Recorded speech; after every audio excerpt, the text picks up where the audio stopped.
እስቲ አንዴ ይሄን ቪዲዮ ሰምተን እንመለስ። ሄሎ ማን ቤት ኪራይ ባለቤት አልነገረችም? ቤት ኪራይ አንድ ወር ሳትከፍል ሁለተኛ ወር መጥቶባል። እየሞከርኩኝ ነው ትላለህ እንዴ? እየሞከርኩኝ ነው።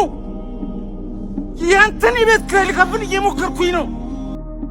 ይህ ቪዲዮ በርካቶቻችን ለአመታት ከማይረዱን አከራዮቻችን ጋር በየወሩ የምናሳልፈው ንትርክ ነው። ይህ ቪዲዮ ደጋጋ አከራዮችን አይወክልም። ነዝናዛ አከራዮች በእርግጠኝነት ይህን ቪዲዮ እንድታዩት አይፈልጉም።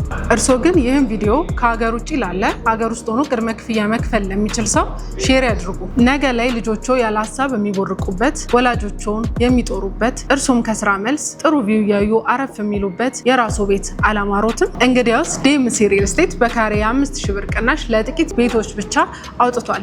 ስለዚህ እርሶም የድሉ ተጠቃሚ ይሁኑ። ዴምሲ ሪል ስቴት ደስታው እዚህ ይጀምራል።